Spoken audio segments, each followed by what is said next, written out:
नमस्कार बच्चों, कैसे हैं भाई आप सब। आशा करता हूं कि आप सब अच्छे से होंगे, स्वस्थ होंगे, मस्त होंगे और अपनी स्टडीज़ में व्यस्त भी होंगे। अच्छी बात भी है। तो मैं संतोष पांडे CLC सीकर से आपका आज के इस वीडियो लेक्चर में स्वागत करता हूं। और आज की क्लास में हम लोग बच्चों स्टडी करने जा रहे हैं इम्यूनिटी से रिलेटेड जो इन्नेट इम्यूनिटी है उसके डिफरेंट बैरियर्स को।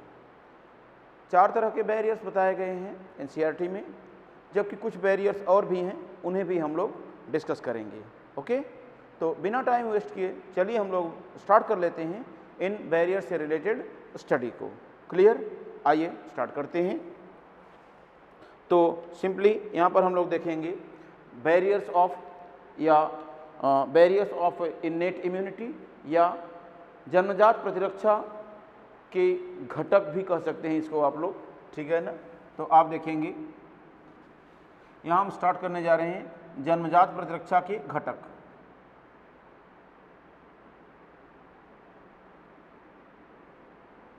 ये चेंज कर लेता हूँ मैं। जन्मजात प्रतिरक्षा के घटक, ये आपने देखा। अब सवाल उठता है कि इन्हीं को हम लोग कह सकते हैं कि कंपोनेंट्स ऑफ इन्नेट इम्यूनिटी।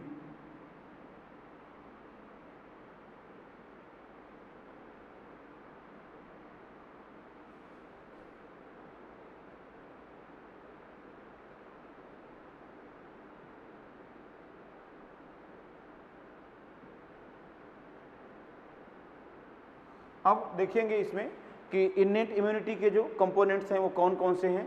तो इसके लिए हम लोग यहाँ पर देखना चाहेंगे कि नंबर 1 हो जाता है बच्चों भौतिक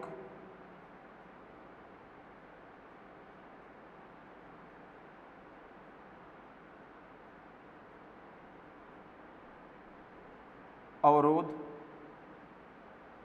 अब यहाँ पर कभी कभी इसी को शारीरिक अवरोध भी कह देते हैं, जो बहुत सही चीज़ नहीं है, ठीक है ना, क्योंकि इसको इंग्लिश में कहते हैं फिजिकल बैरियर, ठीक है। तो यहाँ पर देखेंगे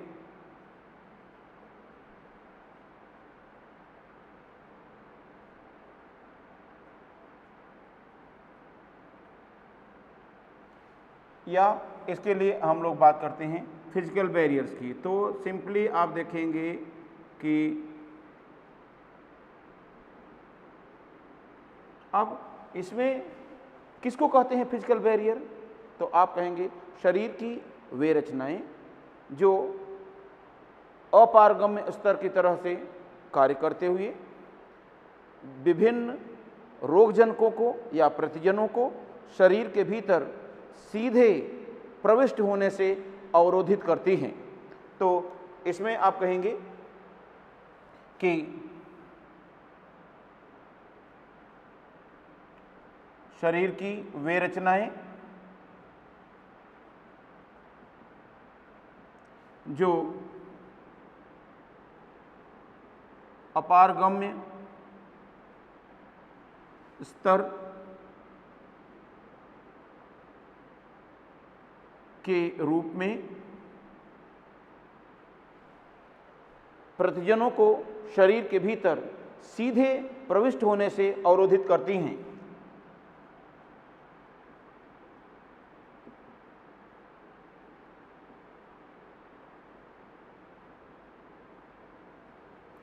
शरीर में प्रविष्ट होने से प्रतिरोधित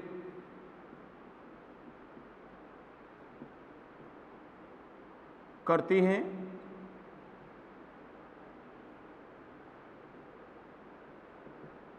या रोकती हैं।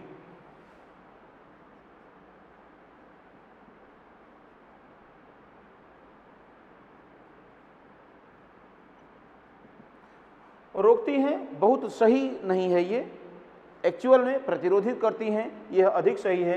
इसीलिए इसको हम लोग अंडरलाइन कर लेंगे। रोकने के बजाय प्रतिरोधित करती हैं, ये शब्द अधिक उचित होगा। जैसे हम बात करने जा रहे हैं, यहाँ पर देखेंगे एक तो हो जाएगी त्वचा।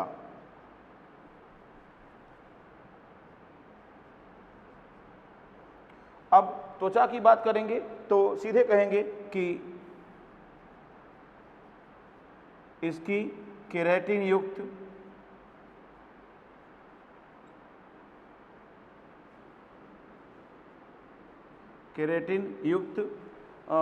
एपिडर्मिस अधिकांश प्रतिजनों के लिए अपारगम्य स्तर की तरह कार्य करती है। एपिडर्मिस अधिकांश किसके लिए जी? तो आप कहेंगे अधिकांश प्रतिजनों के लिए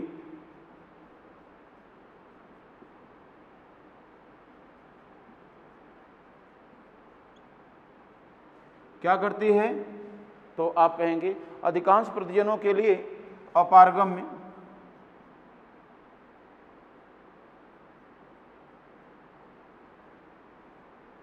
होती है, अतः उनके सीधे प्रवेश करने से उन्हें रोकेगी। फिर इसके साथ साथ यहाँ पर आप लोग देखेंगे कुछ और बातें कि श्लेष्मा या इसी को कहते हैं बच्चों म्यूकोसा। म्यूकोसा तो आप देखेंगे यह कहाँ पाई जाती है? तो किससे मिलकर बनी होती है? तो आप देखेंगे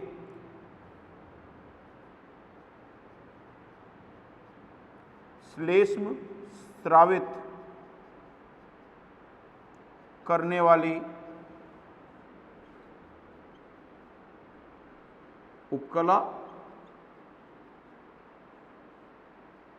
प्लस, ध्यान दें सवाल उठता है ना कि म्यूकोसा किससे बनी होती है, तो इसका जवाब है बच्चों कि म्यूकस को स्रावित करने वाली उपकला और इसके नीचे उपस्थित संयोजी ऊतक के पतले स्तर दोनों से मिलकर बनती है ये लेयर। क्लियर? तो आप देखेंगे उपकला तथा इसके नीचे स्थित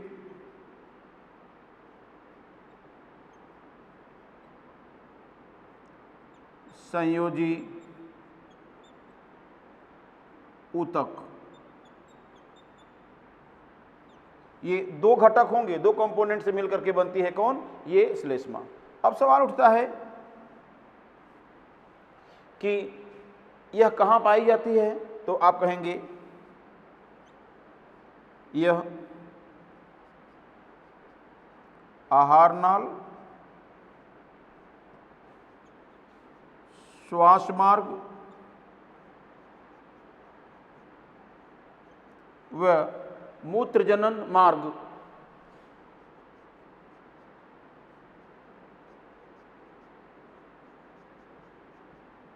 मार्गों के भीतरी स्तर में होती है,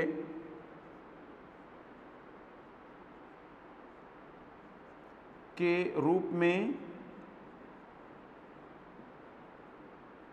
होती है। अब ध्यान दें तो ये प्रतिजनों का अवरोध कैसे करती है? तो आप कहेंगे तथा चिपचिपे श्लेष्म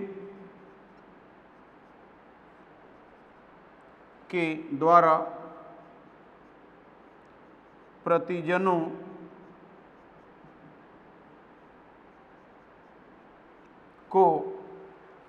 को बताइए क्या करती है? तो आप कहेंगे प्रतिजनों को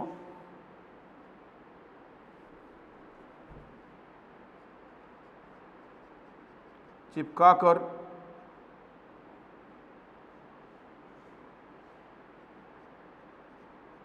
शरीर में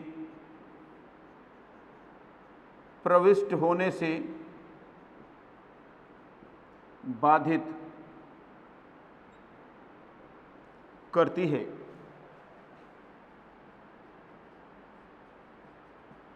ये दो बातें हो जाएंगी, यहाँ पर आपको देखना होगा।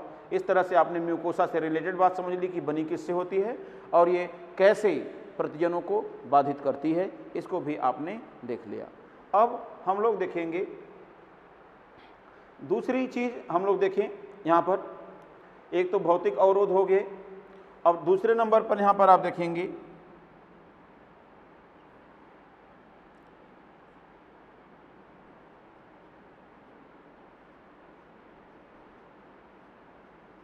कार्यकीय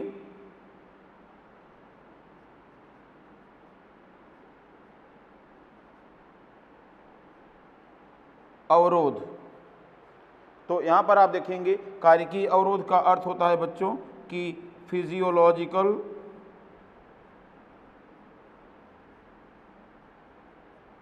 बैरियर्स।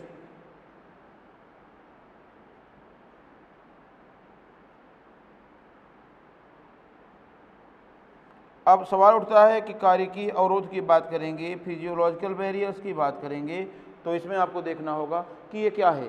तो साधारण रूप से आप देख सकते हैं कि इनके लिए पहले डेफिनीशन सेट करेंगे, ठीक है, और फिर उसके बाद बात करेंगे।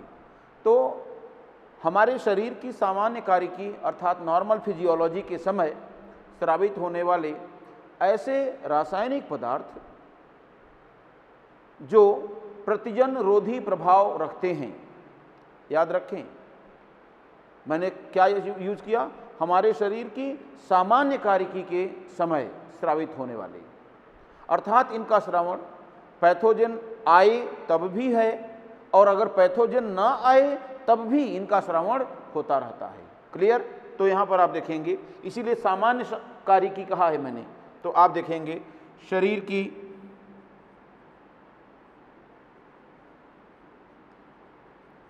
सामान्य कार्यकी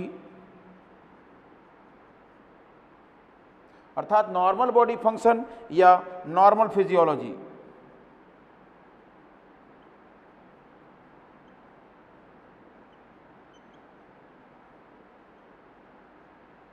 में स्रावित ऐसे रासायनिक पदार्थ जो प्रतिजन रोधी प्रभाव रखते हैं,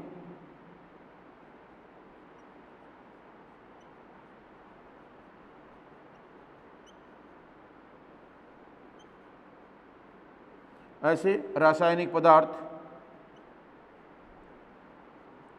जो प्रतिजन रोधी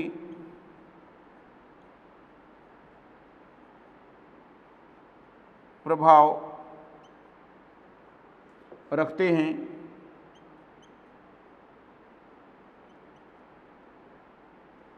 अब सवाल उठता है कि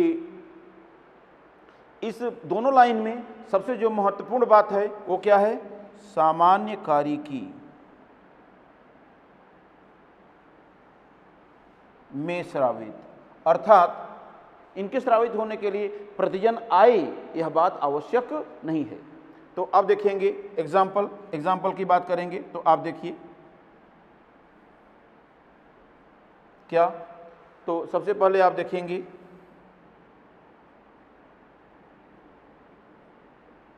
अश्रु, लार। अब इन दोनों में क्या होता है जी, इन दोनों में होता है, मैंने बताया है, लाइसोजाइम।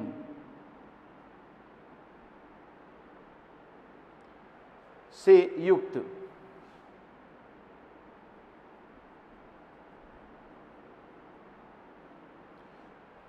अब ये लाइसोजाइम क्या होता है, जो जीवाणुरोधी एंजाइम है, जो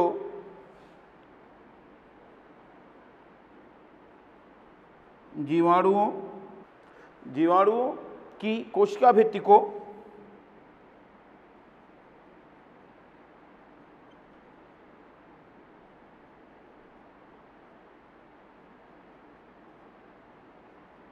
का जल अपघटन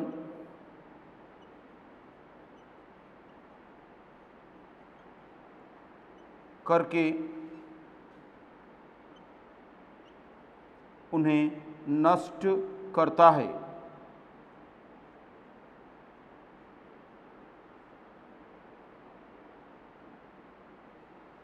ये कहानी आप देख सकते हैं इस तरह से। फिर इसके बाद में आगे आप देखेंगे तीसरे नंबर पर, अब देखेंगे ये तो हुआ टीयर्स और सलाइवा। फिर इसी के साथ साथ आप देखेंगे आमाशय में HCl। अब ये क्या करता है, तो आप कहेंगे जो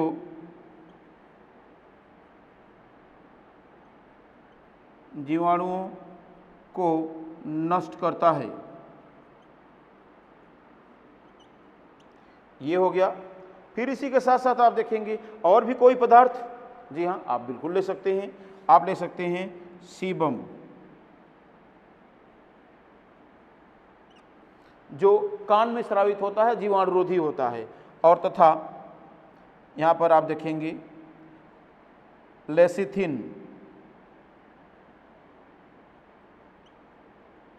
अब ये लेसिथिन क्या है जी? लेसिथिन जीवाणुरोधी पदार्थ है जो पित्त में उपस्थित होता है। तो देखेंगे कि पित्त में स्थित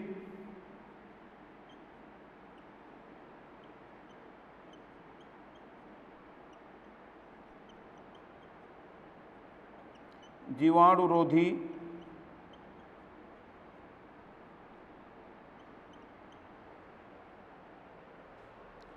एक चीज और यहाँ पर देखेंगे, सीबम त्वचा में होगा, कान में नहीं होगा। सीबम त्वचा में होगा और कान में जो होता है उसे सेरुमेन कहते हैं, तो वो सेरुमेन भी यहाँ पर आ जाएगा। क्लियर? तो इस तरह से इन चीज़ों को आपने कंसीडर कर लिया है। अब इसके साथ आगे आप देखें क्या कहानी होगी।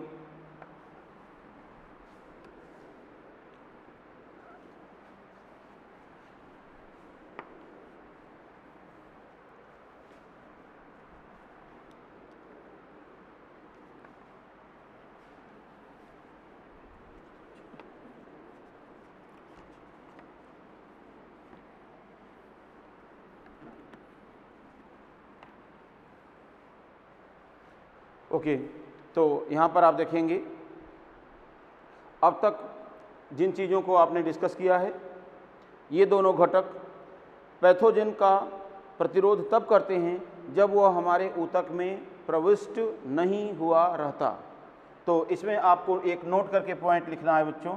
यहाँ पर आप देखेंगे, नोट करके लिखेंगे तो आप कहेंगे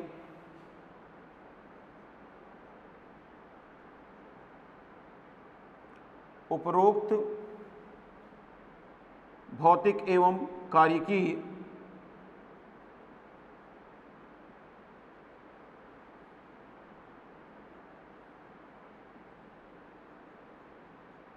कार्यकीय अवरोधक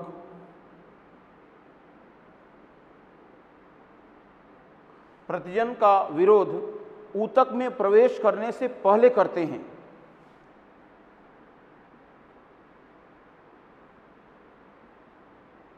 का विरोध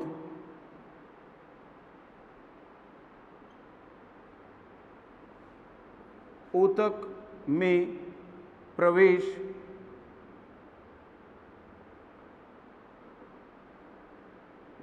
से पूर्व करते हैं।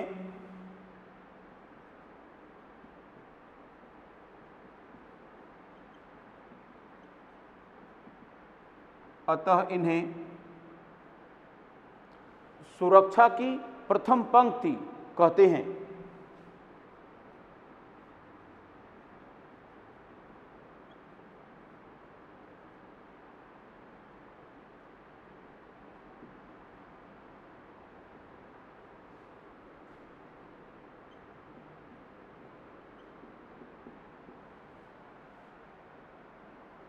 ये फर्स्ट लाइन ऑफ डिफेंस, ठीक है ना।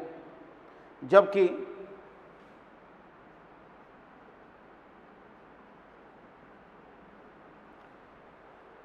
अविशिष्ट या जन्मजात प्रतिरक्षा के अन्य घटकों को सुरक्षा की द्वितीय पंक्ति कहते हैं।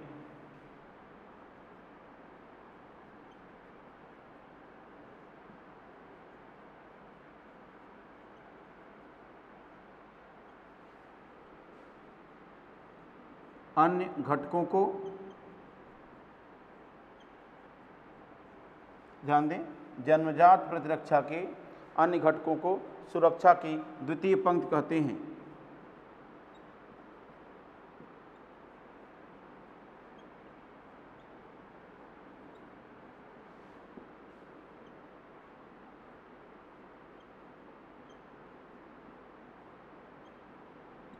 ये कहानी होगी, समझ रहे हैं ना। और ध्यान दें, विशिष्ट प्रतिरक्षा को क्या कहते हैं? सुरक्षा की तृतीय पंक्ति।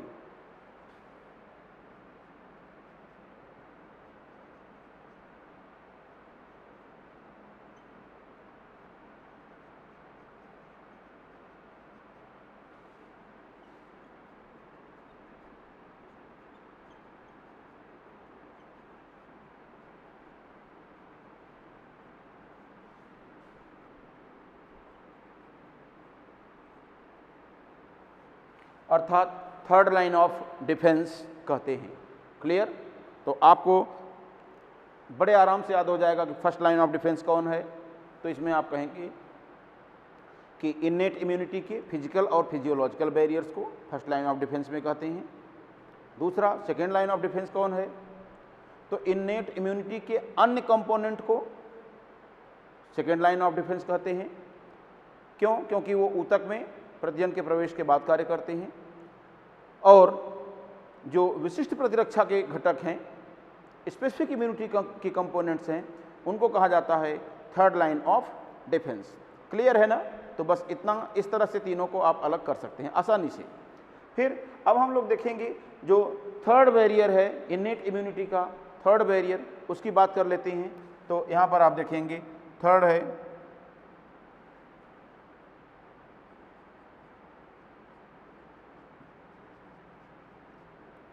कोशिकीय अवरोधक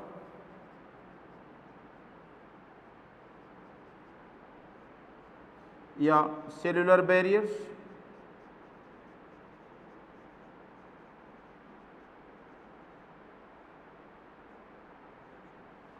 जी हाँ, तो इसमें आप देखेंगे इसमें कौन आता है? तो इसमें आते हैं दो।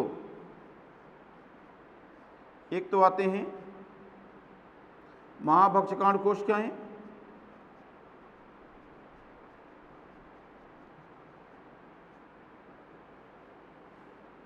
तथा दूसरी आती हैं प्राकृतिक विनाशी कोशिकाएं।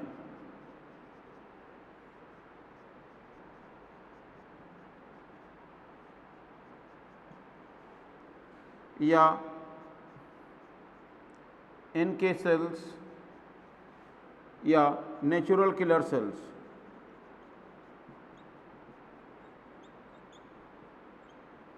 ये दो आती हैं बच्चों, महाभक्षकांड एवं प्राकृतिक विनाशी कोशिकाएं। अब सवाल उठता है कि महाभक्षकांड क्या है और प्राकृतिक विनाशी कोशिकाएं क्या हैं। आइए इन पर चर्चा कर लेते हैं, फिर आगे बढ़ेंगे।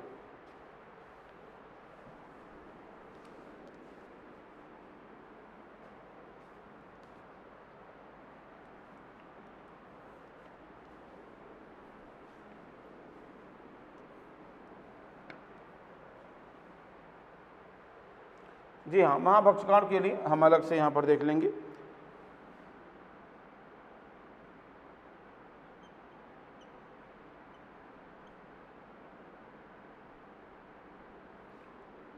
या इसके लिए आप टर्म यूज करते हैं मैक्रोफेजेस।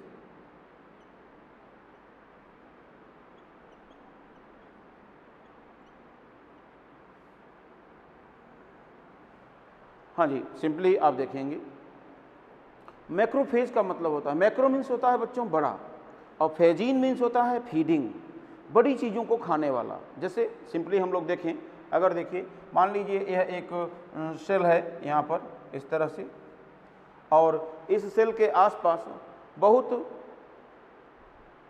सूक्ष्म जैविक अणु उपस्थित हैं, या कर लीजिए माइक्रोमोलिक्यूल्स उपस्थित हैं भोज्य पदार्थ के रूप में। और ये माइक्रोमोलिक्यूल्स अगर आसपास हैं तो ये माइक्रोमोलिक्यूल क्या होंगे? या तो पैसिव ट्रांसपोर्ट के थ्रू मेम्ब्रेन के पार चले जाएंगे अंदर की ओर, या मेम्ब्रेन एक्टिव ट्रांसपोर्ट के थ्रू इन्हें अंदर खींच लेगी, दोनों तरह से आ सकते हैं। लेकिन कुछ अगर मान लीजिए इसके आसपास बड़े बड़े घटक उपस्थित हैं इस तरह से जो अविसरणशील हैं। अब ये अविसरणशील हैं तो फिर क्या होगा कि इन पदार्थों को मेम्ब्रेन ट्रांसपोर्ट के थ्रू अंदर नहीं लिया जा सकता। इसीलिए इन बड़े पदार्थों को अंदर लेने के लिए यहाँ पर क्या होगा, यहाँ पर आप ध्यान दें, इनको अंदर लेने के लिए इस तरह से कोशिका को स्यूडोपोडिया का निर्माण करके, कूटपादों का निर्माण करके इन्हें अंदर की ओर लेना पड़ेगा, फूड वैक्यूल के भीतर इस तरह से इनको लेना पड़ेगा। तो जब, और इस प्रक्रिया को कहते हैं कोशिका भक्षण या फैगोसाइटोसिस।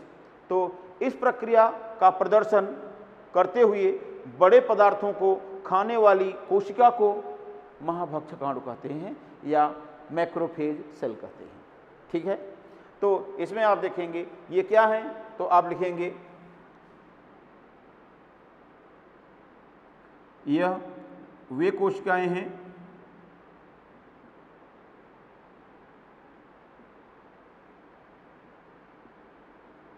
जो, ध्यान दें, बड़े व अविसरणशील पदार्थों का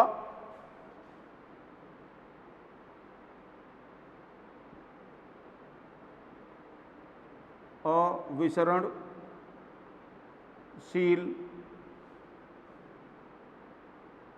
पदार्थों का या पदार्थों को कोशिका भक्षण द्वारा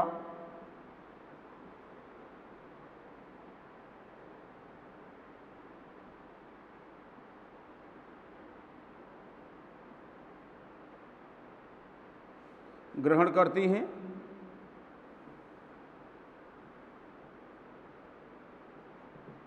और क्या कर रही हैं, तो आप कहेंगे अंतःकोशिकीय पाचन द्वारा इन पदार्थों, अंतःकोशिकीय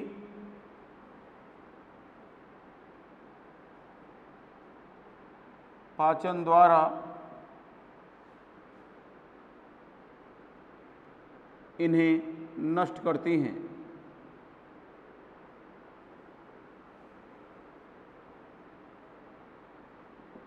अब इनके द्वारा जो ग्रहण किए जाने वाले पदार्थ हैं वो कौन हैं, तो आप कहेंगे इनके द्वारा ग्रहण किए जाने वाले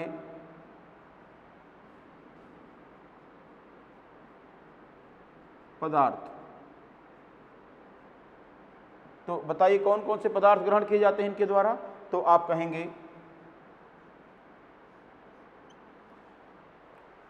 शरीर की कोशिकाओं के टूटे फूटे भाग,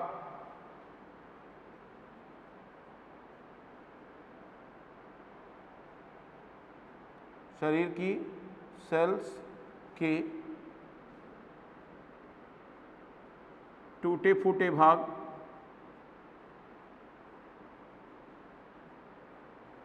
और इसी के साथ साथ और क्या, तो यहां पर आप देखेंगे रोगजनक या प्रतिजन।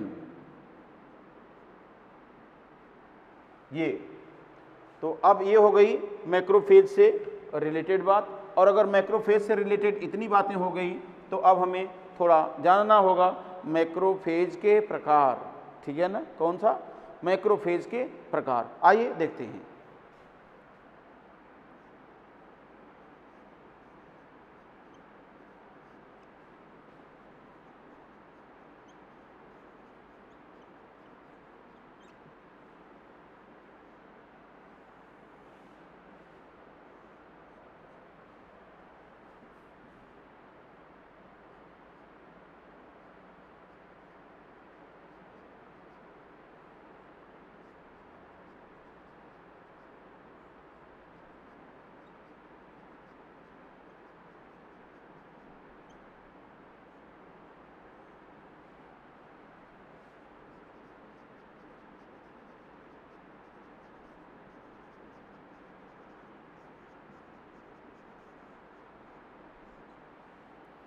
ध्यान दें, सचल गतिमान या सचल महाभक्षकाणु, और दूसरी होती है यहाँ पर आप देखेंगे स्थिर महाभक्षकाणु, या इन्हें कहते हैं फिक्स्ड मैक्रोफेजेज। इस तरह से अब सवाल उठता है कि ये कौन होती हैं, तो आप इनके लिए सिर्फ इतना कहेंगे कि ये रुधिर या लसिका द्वारा शरीर के एक से दूसरे भाग तक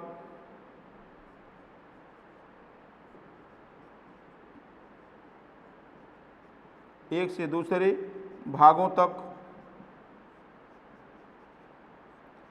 जा सकती हैं।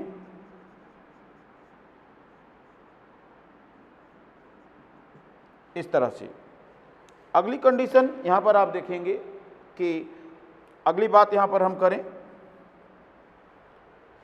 तो दूसरी कहानी ये हो जाएगी कि इनमें एग्जाम्पल की बात कर लेते हैं। तो एग्जाम्पल में यहाँ पर देख सकते हैं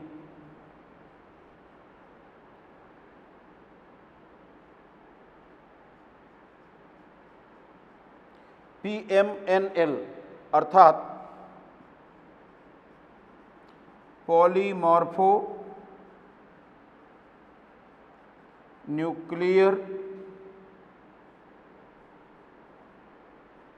ल्यूकोसाइट्स। अब यहाँ पर एक चीज़ बोलनी पड़ेगी कि पॉलीमॉर्फो न्यूक्लियर ल्यूकोसाइट का अर्थ क्या हुआ।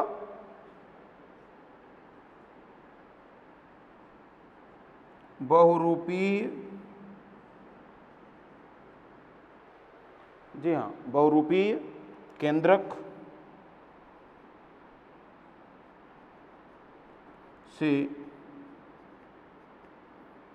युक्त ल्यूकोसाइट, ये हो जाएगा। ल्यूकोसाइट का अर्थ होता है WBC। या आप जानते हैं कि ये किसको कहा जाता है? ये कहा जाता है एक्चुअल में न्यूट्रोफिल्स को। किसको? न्यूट्रोफिल्स को। और शायद आपको पता भी होगा कि न्यूट्रोफिल्स ही सर्वाधिक तेजी से कोशिका भक्षण करने वाली WBC हैं।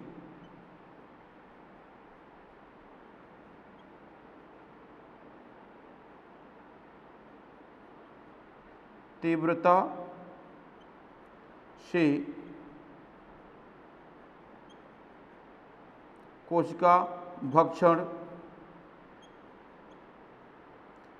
करती हैं, इसीलिए इनको कहा जाता है क्या?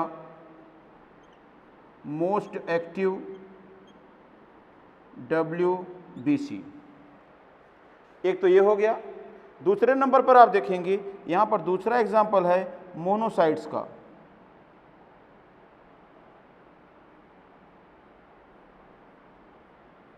मोनोसाइट्स या इन्हीं को कहते हैं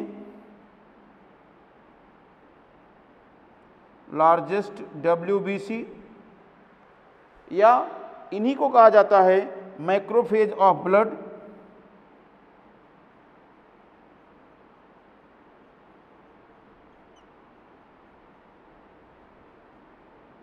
और इनसे संबंधित एक खास बात मैं आपको बताऊं कि यह WBC अन्य ऊतकों में जाकर वहाँ की स्थायी महाभक्षकाणुओं में परिवर्तित हो जाती हैं।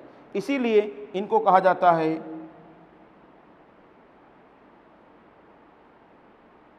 Precursor of fixed macrophages. जी हाँ, यही अन्य ऊतकों में जाकर के वहाँ की स्थायी महाभक्षकाणुओं में रूपांतरित हो जाती हैं। इसीलिए इन्हें स्थायी महाभक्षकाणुओं की पूर्ववर्ती कोशिकाएं कहा जाता है। क्या? पूर्ववर्ती कोशिकाएं। तो इसीलिए आप देखेंगे इसमें लिखेंगे कि यह अन्य ऊतकों में जाकर वहाँ की स्थायी, जी हाँ आप ध्यान दें, वहाँ की स्थायी महाभक्षकाणुओं में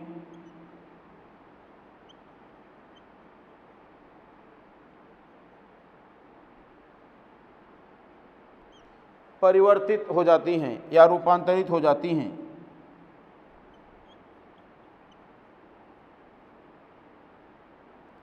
परिवर्तित हो जाती हैं। इस तरह से आप देख पाएंगे। ये गतिमान या सचल महाभक्षकाणुओं की बात हो गई। अब बात करेंगे हम लोग स्थिर महाभक्षकाणुओं की या फिक्स्ड मैक्रोफेजेस की। तो इसमें आपको सिर्फ इतना लिखना है कि यह कहाँ पर सीमित रहती हैं, तो आप कहेंगे किसी ऊतक या अंग विशेष में ही पाई जाती हैं। अब सवाल उठता है, ठीक है एग्जाम्पल, तो एग्जाम्पल के लिए आप देखेंगे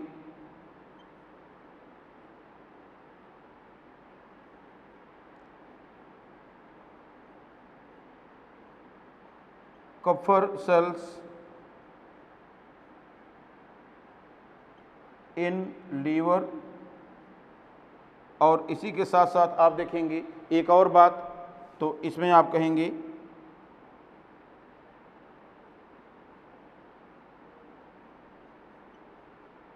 माइक्रोग्लिया सेल्स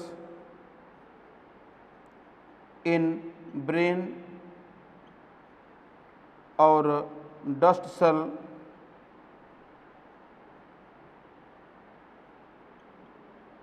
इन लंग्स। इस तरह से तो ये बातें हो गई मैक्रोफेजेस से रिलेटेड या महाभक्षकाणुओं से रिलेटेड। और एक पॉइंट मैं आपको और लिखवाऊंगा, इसमें महाभक्षकाणुओं से संबंधित ही है, और वो पॉइंट ये है, नोट करके लिखेंगे कि महाभक्षकाणुओं को या महाभक्षकाणुओं के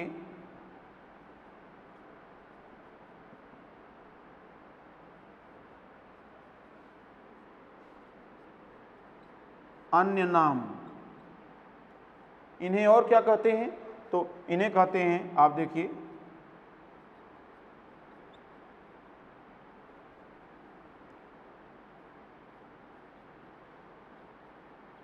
स्कैवेंजर सेल्स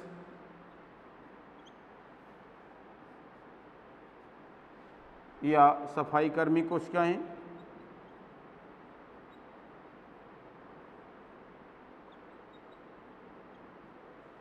या इन्हीं को कहते हैं हिस्टोसाइट्स, या इन्हीं को कहते हैं क्या कहते हैं, क्लेस्मेटोसाइट्स।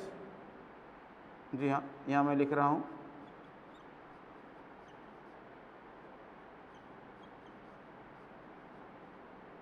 क्या, क्लेस्मेटोसाइट्स। तो कुल मिलाकर के ना कि इन्हीं के ये नाम भी हैं, आप जानते रहिए। और अब नंबर अगला है, अब हम बात करने जा रहे हैं किसकी, हम बात करेंगे नेचुरल किलर सेल्स की या प्राकृतिक विनाशी कोशिकाओं की।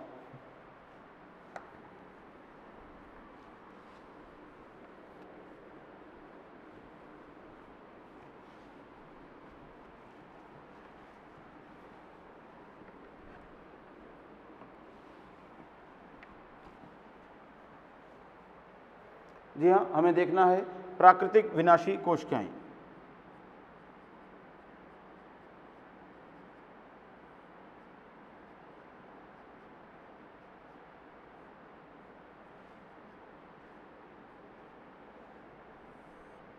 अब प्राकृतिक विनाशी कोशिकाओं की बात करेंगे तो इसको आप कहते हैं नेचुरल किलर सेल्स,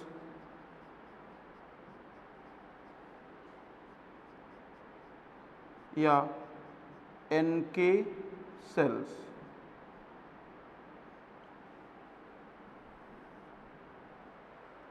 सवाल उठता है कि ये क्या करती हैं और क्या होती हैं, तो आप देखेंगे यह एक प्रकार की लिम्फोसाइट हैं,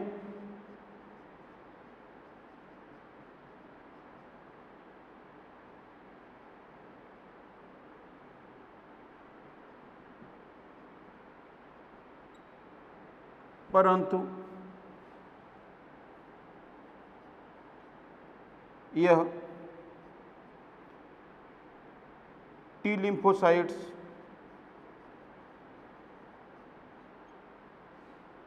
व बी लिम्फोसाइट्स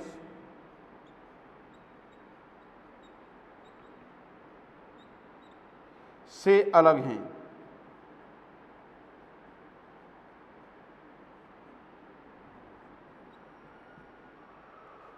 टी लिम्फोसाइट व बी लिम्फोसाइट से अलग हैं। अब यहाँ पर आपको एक चीज़ देखनी होगी, यहाँ पर आपको एक चीज़ कहना होगा, समझिए कि जी हाँ, ना तो ये टी सेल हैं और ना तो बी सेल हैं, ये चीज़ आप जानते रहिए। अब सवाल उठता है कि ये क्या करती हैं, कैसे काम करती हैं, कैसे पैथोजन के अगेंस्ट काम करती हैं, पैथोजन को डिस्ट्रॉय करने के लिए कैसे जिम्मेदार होती हैं। तो इसका एक तरीका होता है कि जैसे कोई मान लीजिए, सपोज करिए कि यह इनकी लक्ष्य कोश क्या है,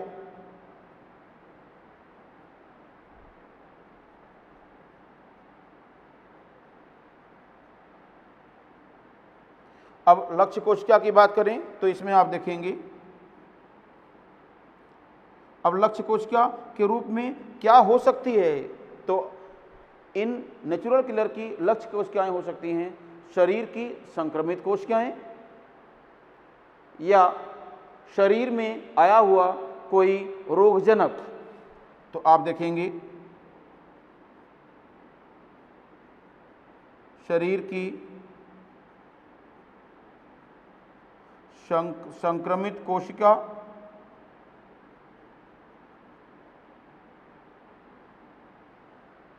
ध्यान दें,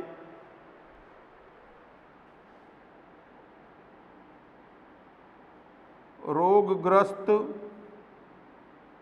कोशिका, ध्यान दें। अब रोगग्रस्त कोशिका जैसे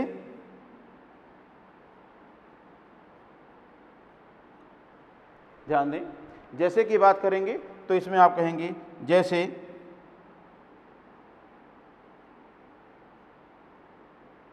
कैंसर कोशिका,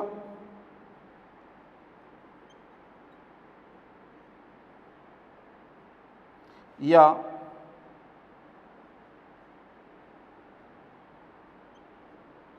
रोगजनक।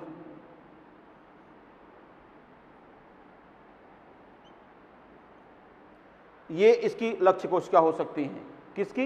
एनके सेल की। अब एनके सेल क्या करेगी? एनके सेल की सरफेस पर यहाँ पर आप देखिए परफोरिन प्रोटीन्स पाई जाती हैं।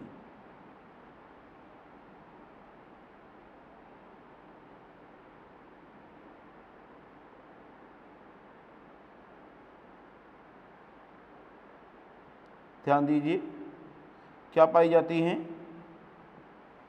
परफोरिन प्रोटीन्स पाई जाती हैं। अब परफोरिन प्रोटीन्स की बात करेंगे तो यहाँ पर आप देखिए कि इन्हीं परफोरिन प्रोटीन की हेल्प से ये अटैक करती हैं इन सेल पर, और इन सेल्स की सरफेस पर छोटे छोटे पोर्स क्रिएट कर देती हैं, छोटे छोटे छिद्र बना देती हैं। इस तरह से आप देखिए इन्होंने अटैक किया टारगेट सेल पर, और टारगेट सेल की सरफेस पर प्लाज्मा मेम्ब्रेन में छोटे छोटे छिद्र बना दिया इन्होंने। अब इन छिद्रों के द्वारा क्या करेगा? जल तेजी से प्रवेश करेगा इन छिद्रों के भीतर, और जल जब तेजी से प्रवेश करेगा तो ये सेल क्या करेगी? इस सेल का विघटन हो जाएगा। क्या? ये सेल क्या करेगी, फिर विघटित हो जाएगी। तो आप देखेंगे ये है NK सेल, और NK सेल की बात करेंगे तो यहां पर आप देखेंगे ये क्या है, ये है परफोरिन प्रोटीन। अब परफोरिन प्रोटीन की द्वारा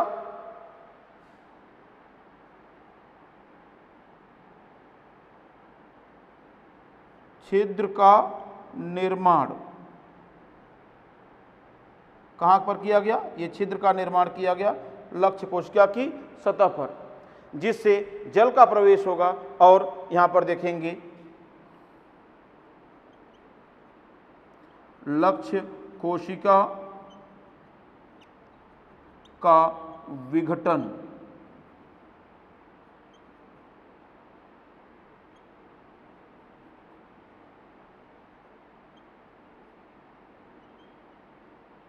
ये हो गया। आप देखिए लक्ष्य कोशिका का विघटन।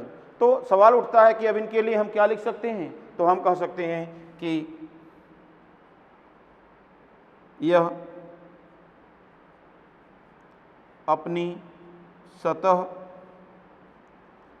पर स्थित परफोरिन प्रोटीन द्वारा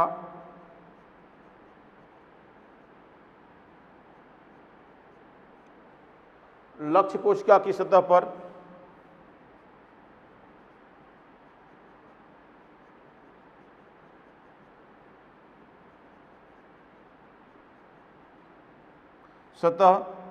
छिद्र का निर्माण करती हैं।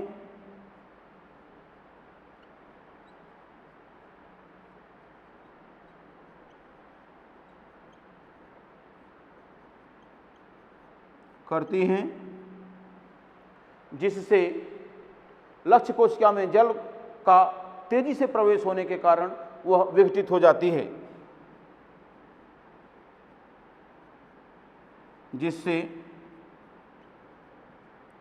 लक्ष्य कोशिका में जल के तेजी से प्रविष्ट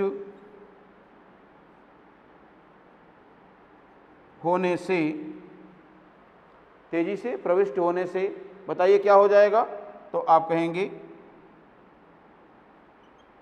यह विघटित हो जाती है। अब अगर हम कहें कि जिन व्यक्तियों के शरीर में NK सेल की कमी होगी, उन व्यक्तियों के शरीर में कैंसर के डेवलप करने के चांसेस अधिक होंगे या कम होंगे, तो आप कहेंगे कि अगर ये नहीं रहेंगी तो कैंसर सेल के विकसित हो जाने की संभावना अधिक होगी। तो आप देखेंगे अतः इनकी कमी रहने पर शरीर में कैंसर की संभावना बढ़ जाती है।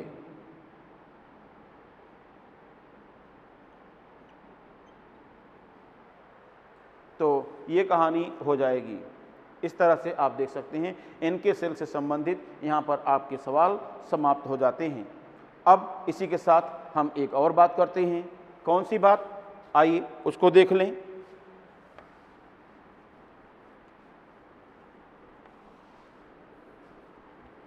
अब आती है बात साइटोकाइन बैरियर्स की।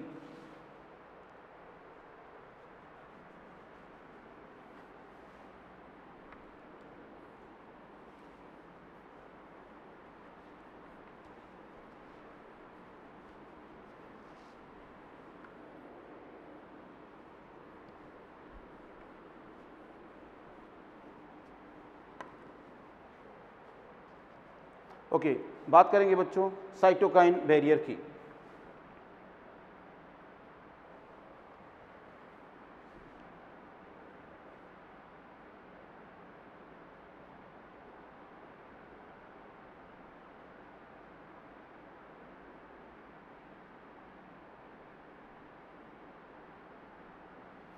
जी हाँ, साइटोकाइन अवरोधक या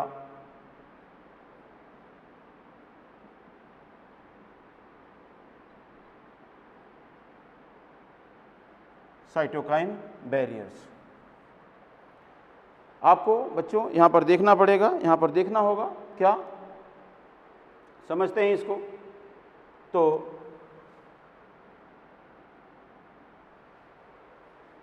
यह वे रासायनिक पदार्थ होते हैं, साइटोकाइन वे रासायनिक पदार्थ होते हैं जो शरीर की विभिन्न कोशिकाओं से प्रतिजन के संक्रमण के समय स्रावित होते हैं और इसके साथ साथ वह हमारी सुरक्षा प्रणाली में सहायक होते हैं।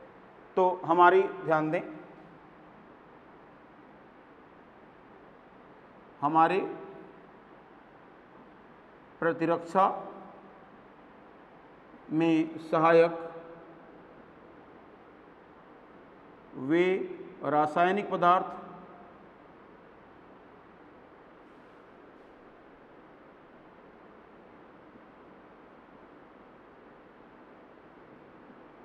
जो, ध्यान दीजिएगा, वे रासायनिक पदार्थ जो, देखिए क्या करते हैं, तो कहेंगे जो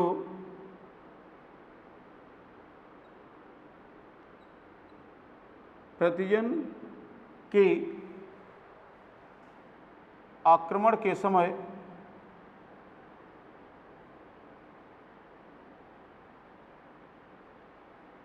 शरीर की विभिन्न कोशिकाओं से स्रावित होते हैं।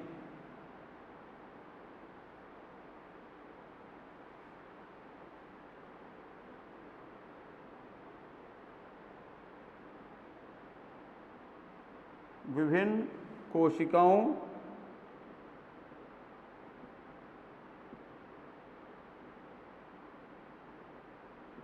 से स्रावित होते हैं।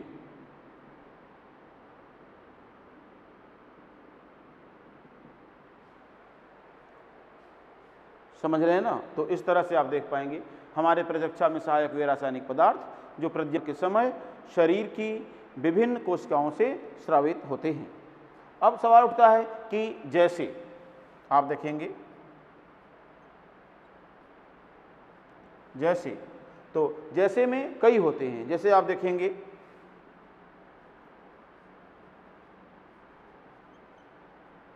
लिम्फोकाइंस,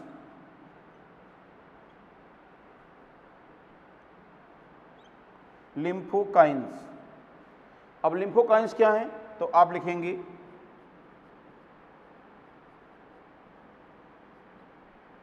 लिम्फोसाइट्स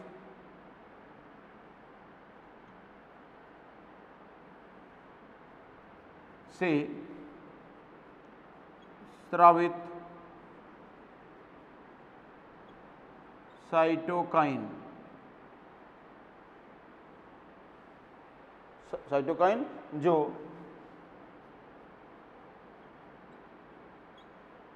छोटी पेप्टाइड, छोटी पेप्टाइड्स के रूप में हो सकते हैं।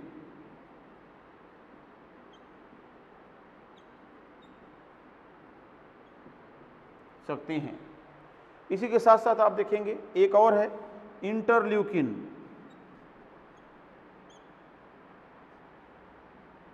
इंटरल्यूकिन, तो इसमें आप देखेंगे लिम्फोसाइट से स्रावित वे साइटोकाइंस जिनका अमीनो अम्ल क्रम ज्ञात किया जा चुका हो।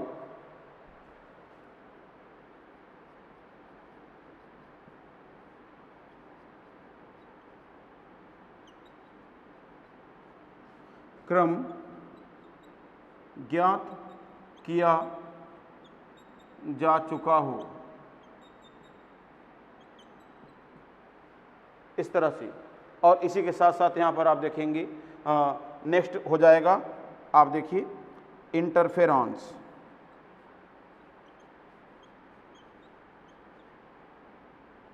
इंटरफेरॉन्स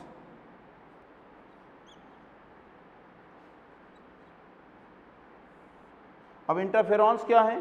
तो सिंपली आप देखेंगे कि वायरस द्वारा संक्रमित कोशिकाओं से स्रावित किए जाने वाले वायरस रोधी प्रोटीन जो कि आसपास की कोशिकाओं में ट्रांसक्रिप्शन इनहिबिटरी प्रोटीन का सिंथेसिस करवाती हैं और वायरस के प्रचुरोधवन को या वायरस के गुणन की प्रक्रिया को रोक देती हैं। जैसे यहाँ पर मैं आपको बताना चाहूँगा, जैसे आप ध्यान दीजिए, सपोज करिए कि यह एक ऐसी सेल है जिसमें वायरस ने इन्फेक्शन किया, तो वायरस का इसमें इन्फेक्शन हुआ, तो अब ये सेल जानती है कि अब मेरे अंदर वायरस क्या करेगा, मल्टीप्लाई करेगा, इस तरह से वायरस मल्टीप्लाई करेगा और अब मैं नहीं बचूंगी। इसीलिए यह सेल आसपास कुछ रासायनिक संकेत के रूप में इंटरफेरॉन को मुक्त करती है। किसको? इंटरफेरॉन को मुक्त करती है।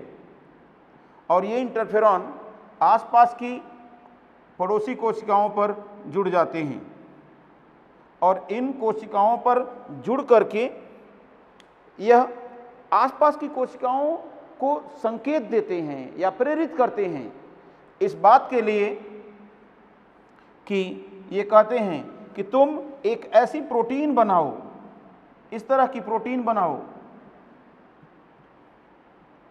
जो तुम्हारे अंदर वायरस के आने पर उस वायरस के ट्रांसक्रिप्शन को, उस वायरस के डीएनए के रेप्लिकेशन को रोक दे, इनहिबिट कर दे। और इसीलिए इंटरफेरॉन के प्रेरण से आसपास की कोशिकाओं में बनने वाली इन वायरस रोधी प्रोटीन को ट्रांसक्रिप्शन इनहिबिटरी प्रोटीन कहा जाता है। क्या कहा जाता है? Transcription inhibitory protein. तो आप देखिए, ध्यान दें, ये क्या है? ये है, देखिए, वायरस से संक्रमित कोशिका है। अब ये वायरस से संक्रमित कोशिका क्या करती है? देखिए, मुक्त करती है किसको? तो आप कहेंगे इंटरफेरॉन्स को। अब इंटरफेरॉन्स क्या है? ये हैं, आप देखिए, वायरस रोधी प्रोटीन, और ये प्रेरित करती हैं किसको? पड़ोसी कोशिका को या पड़ोसी कोशिका में प्रेरित करती हैं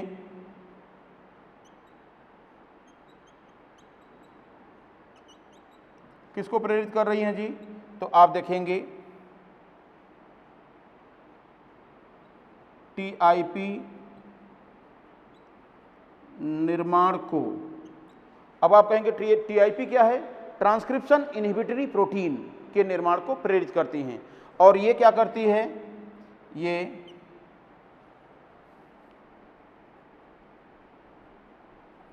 वायरस के गुणन को रोकती हैं। इस तरह से ये प्रक्रिया है। तो अगर मैं यहाँ पर लिखना चाहूँ इसके लिए तो 2 लाइन लिख सकता हूँ। तो आप कहेंगे वायरस संक्रमित कोशिका से स्रावित वायरस रोधी प्रोटीन है जो वायरस रोधी प्रोटीन है जो, बताइए क्या करती हैं? तो आप सिंपली कहेंगे जो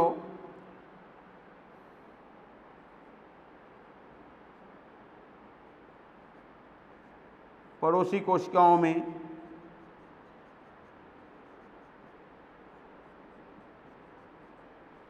ट्रांसक्रिप्शन इनहिबिटरी प्रोटीन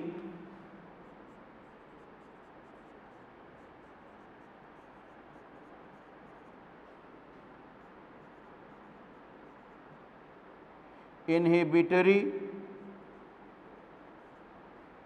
प्रोटीन अर्थात TIP का निर्माण करवाकर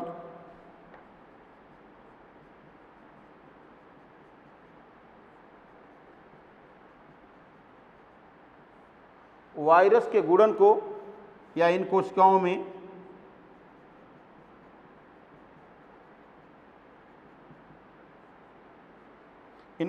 में वायरस के गुणन को